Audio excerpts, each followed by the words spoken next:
Hola, este es un primer intento leyendo la obra completa de Howard Phillips Lovecraft, cual tenemos acá presente. Y como primera parte nos dice que cuenta con La llamada de Cthulhu, el caso de Charles Dexter Ward y otras obras. Entonces vamos a intentar leer un relato por capítulo, por así decirlo, y a ver qué tal resulta.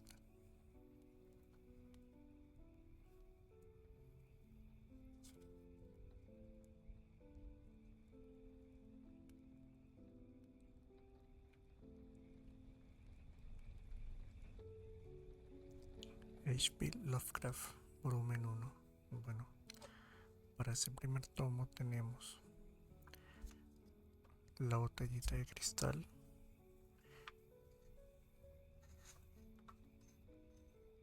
El buque misterioso, Polaris, La maldición que cayó sobre Sarnat,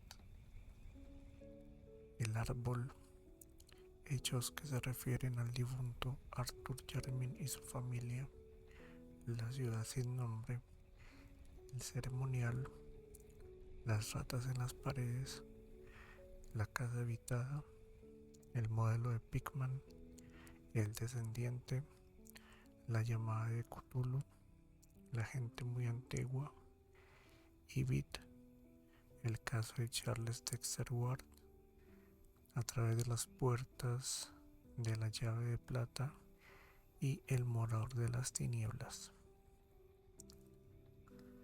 Entonces vamos a empezar con La botellita de cristal. Actualmente son las 12:30, entonces veamos cuánto nos cuesta leer el primer relato.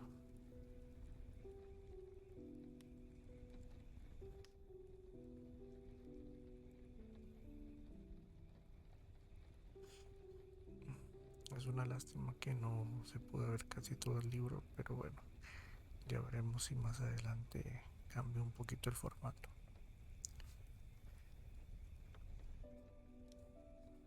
Introducción.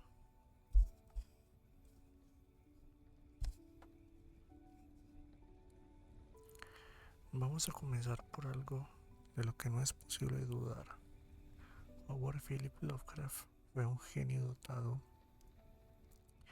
con esa extraña capacidad que poseen casi todos los de su clase, de no dejar indiferente. Puede que a usted le guste más o menos, o puede que no. Puede que su mundo de ficción le enganche y le lleve a profundizar en su gigantesca creación, o quizá le parezca un autor lineal, monolítico y previsible. No lo descarto, pero está fuera de toda cuestión que fue el creador de una de las más grandes, artificiosas, complicadas e intricadas mitologías de la historia de la literatura, recogida en los mitos del Cthulhu. Que a decir verdad, no fue Lovecraft el único en contribuir a la creación del mito, sino que fue todo un círculo de escritores, el círculo Lovecraft, cuyos miembros de todo un círculo, cuyos miembros desarrollaron este mundo de fantasía que partió. Eso sí, de la imaginativa, que desarrollaron este mundo de fantasía que partió. Perdón, de la imaginativa cabeza del escéptico Howard Phillips, más conocido como H.P. Su círculo lo formaron escritores, guionistas y admiradores de Lovecraft, entre los que estaba Frank Belknap Long, Robert Bloch, August Derleth, Henry Cutter, Clark Ashton Smith, Donald Wandrei y Robert E. Howard, el creador de Conan el Bárbaro, uno de los mejores amigos de Lovecraft, al que sin embargo no llegó a conocer en persona. Howard Phillips Lovecraft llevó una vida pobre. Trabajó de casi cualquier cosa que le saliera para ganarse el sustento, aunque de forma muy poco constante, porque la literatura no le daba para vivir. Y en cambio alcanza una popularidad posturna que lo ha convertido en un fenómeno global. Yo casi diría que viral, si tenemos en cuenta su difusión por las redes sociales e internet. Sus seguidores son legión, se conocen su mundo de ficción al dedillo y lo publican y difunden en webs, en páginas de Facebook, en perfiles de Instagram, en wikis participativas dedicadas exclusivamente al autor, a su círculo de amigos y a su creación. Es tanta la pasión que levanta y apuesto a que más de uno asegura haber encontrado y leído una copia del Necronomicon del árabe loco Abdul-Azad al-Hazred, y que todos están de acuerdo en cuál es la pronunciación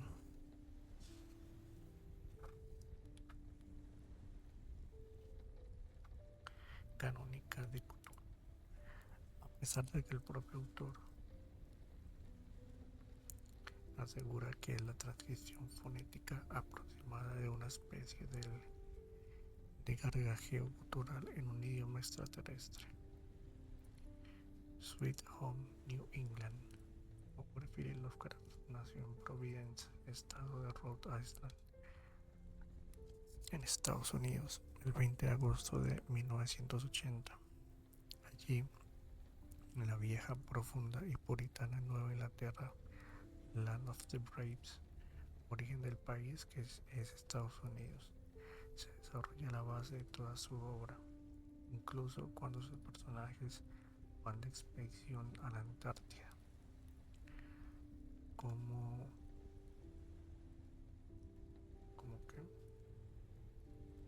las montañas de la locura contenían esta colección. Lo hacen partiendo de Nueva Inglaterra y por encargo de la ficticia Universidad de Miskatonic, de la ficticia ciudad de Ark, del nada ficticio estado de Massachusetts. Quiero decir con esto que su ficción no es pura, sino que se mezcla con escenarios universales, ciudades y nombres y referencias que son reales, algunos coetáneos del propio Lovecraft y otros anteriores, pero siempre con base en su Nueva Inglaterra natal.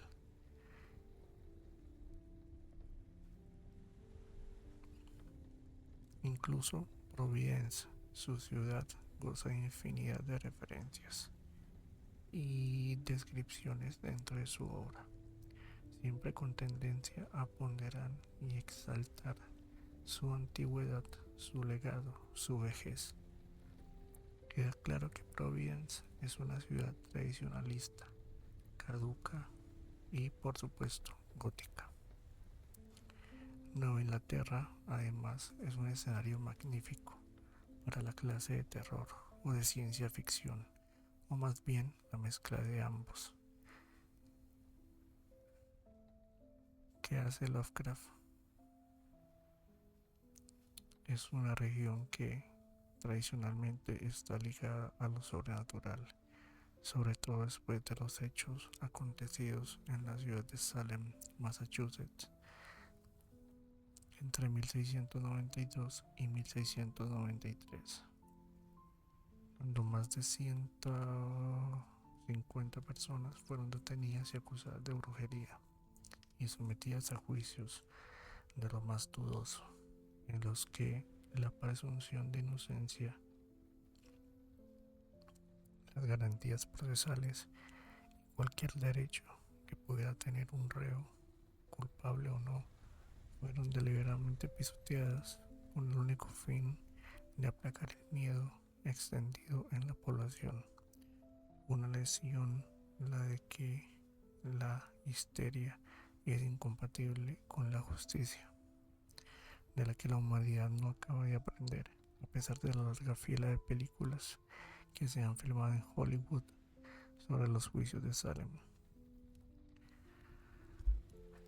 A finales de 1963, los 150 acusados, o más bien señalados, ya saber cuánta envidia y cuánta sin razón empujó a más de una a denunciar a su vecino sin pruebas, más de 100 pasaron una temporada larga en la cárcel, esperando que se reuniera el tribunal sin llegar siquiera a juicio. 5 fallecieron en prisión, 29 fueron condenados por brujería, 19 de ellos fueron ahorcados, 14 mujeres y 5 hombres.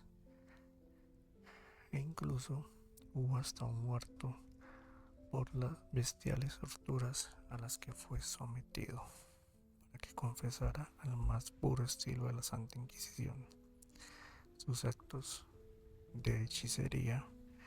Con estos antecedentes, no es extraño que Nueva Inglaterra esté íntimamente asociada a lo sobrenatural. Su madre y sus titas. Lovecraft tenía 8 años cuando murió su padre,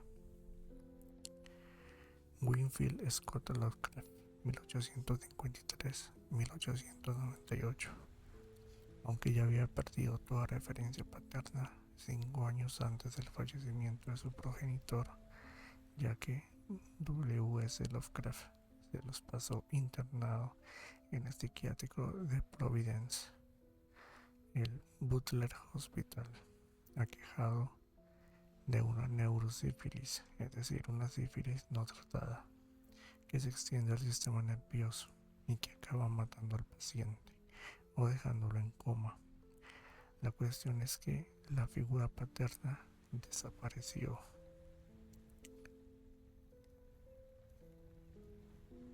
Por toda su vida, y aunque fue sustituida por la de su abuelo materno, Whipple Van Buren Phillips, son muchos los que opinan que su madre, Sarah Susan Phillips, 1857-1921, ejerció una pésima influencia sobre el pequeño Howard, con la inestimable ayuda de sus hermanas, sus tías, Lillian Delora Phillips y Annie Emmeline Phillips. Los Phillips eran los más cercanos a lo que se puede llamar nobleza de Nueva Inglaterra. Aunque venidos a menos, y su genealogía y su orgullo llegaba hasta los primeros colonos ingleses, los puritanos del Mayflower, algo que también marcó al joven Lovecraft, junto con la sobreprotección a la que fue sometido por parte de su madre y de sus titas, que lo acabaron convirtiendo en un niño enfermizo, solitario, taciturno, con pocos amigos. Menos mal que, al menos, el abuelo le alentó su pasión por la lectura, y desde luego por la escritura, aunque los primeros escritos de Lovecraft son poesías y unas novelas policíacas muy infantiles.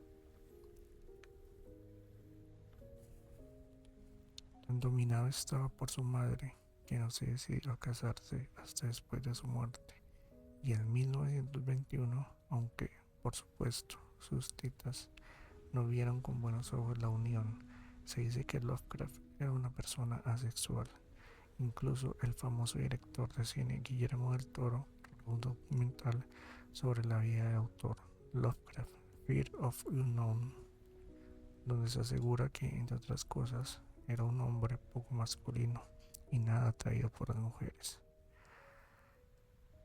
En 1924 se mudó a Nueva York y se casó con Sarah Green, una mujer de origen judío de mucho carácter, una sustituta de su madre, cuya relación con H.P. apenas duró 2 años. Las dificultades económicas, pues Lovecraft no conseguía vivir de la literatura y era incapaz de mantener mucho tiempo un trabajo. Problemas de salud, la distancia entre ambos. Sarah se mudó a Cleveland por motivos laborales, dejando a Howard en Nueva York. Incluso el carácter elitista.